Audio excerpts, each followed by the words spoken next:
Tip number 1, pack a to-go bag that you can easily get out of your car and hand the car over to the Amtrak employee and then board the train for your journey. Tip number 2 is only one of you needs to wait in line. The rest of your party can relax and have a seat in the station. They have indoor seating and outdoor seating if the weather accommodates it, which is very nice because it can get kind of crowded or at least busy and loud in the interior seating. It's nice to be able to go outside and just enjoy the fresh air.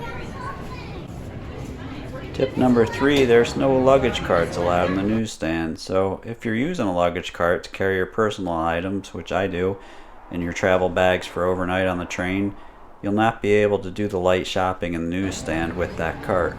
So hopefully you have another member of your travel party who can take turns with you, because there's a lot of fun auto train memorabilia for sale in the newsstand that I don't think you can get anywhere else, like t-shirts and toy trains and all kinds of cool Amtrak stuff, as well as pre-made sandwiches, snacks, drinks, books, crossword puzzles, and things like that.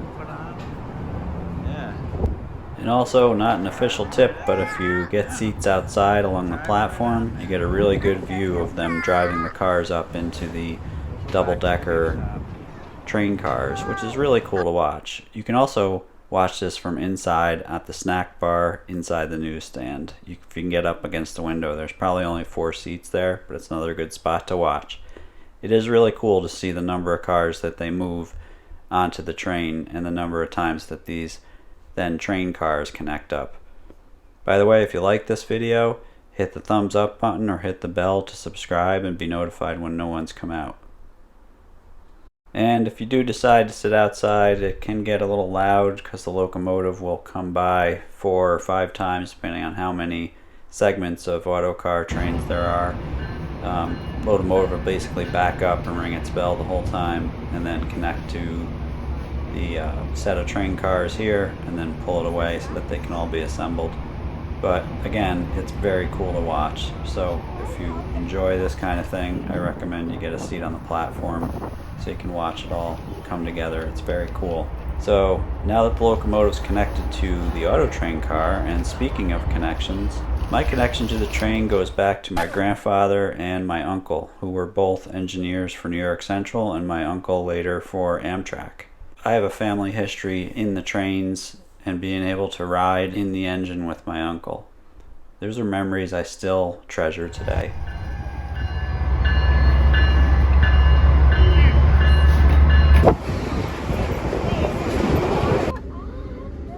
Another unofficial tip here is that when you are going around the big turns, if you keep your eye out, you'll be able to see both the front and the rear of the train because the train is so long.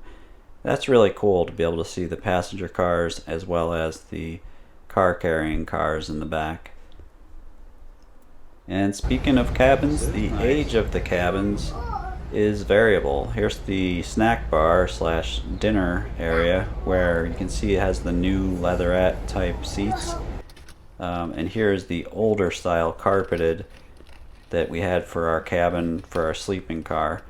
And it even has a filled in cigarette ash holder, which you don't see too much in these days. But tip number 4, enjoy the ride. Well, it might seem self-evident, try to relax, read a good book, enjoy conversation, enjoy the views of the country otherwise not seeable, and wonderful sunsets and sunrise as a result of being in some pretty remote places. Though there is no observation car, you can sit comfortably at the large tables in the snack car and enjoy second floor views of the world outside as the train carries you forward to your destination.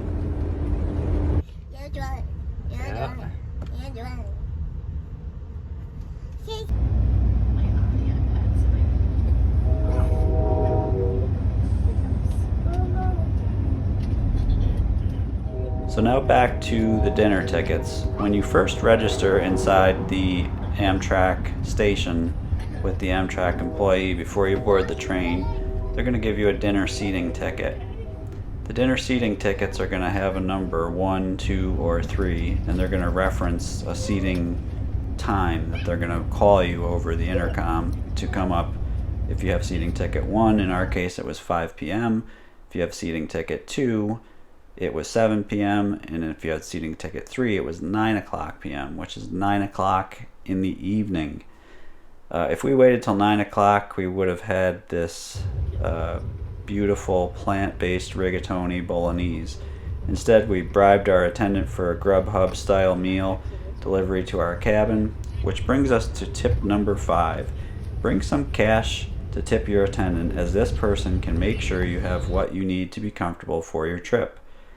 Though it's not necessary, it's nice to tip and be able to get extra pillows, dinner without having to go to the dining car, turn down service if you have a sleeper cabin, and other amenities which are available to you. It's nice to have somebody to connect you to them readily so that it's not a hassle.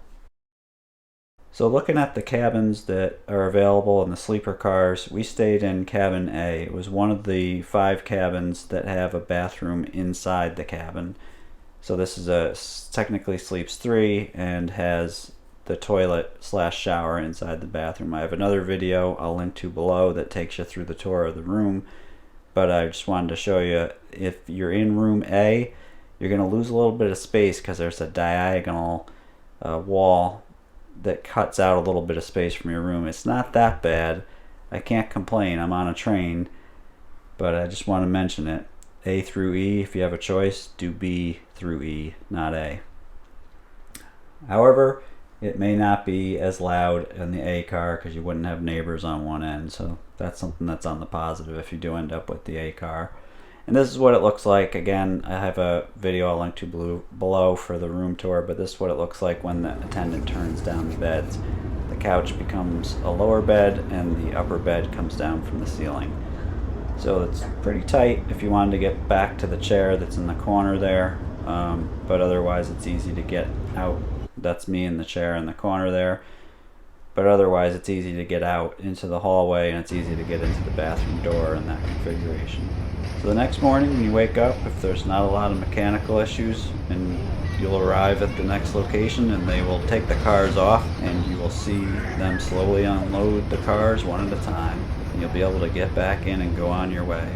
In our case, we did have a roughly 6-hour delay. It was 5 hours officially, but they've been also coming in a little early, so it's definitely worth it to get the phone number or the app on your phone and enable cellular data so it works. Which brings us to our bonus tip. To reduce the amount of waiting you have to do, get the priority offloading. It's only a few dollars more. It's not always available because it sells out so quickly, but it's totally worth it because it'll save you at least 40 minutes of wondering when your car will come out. They don't come out in order numerically. They come out as each train gets detached, unless you're one of the 30 cars that registered for priority unloading. Then you're going to be the first 30 cars that come off.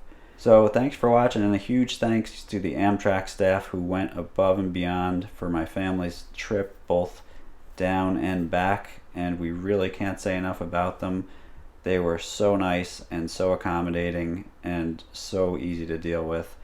I will definitely be a return visitor to the auto train.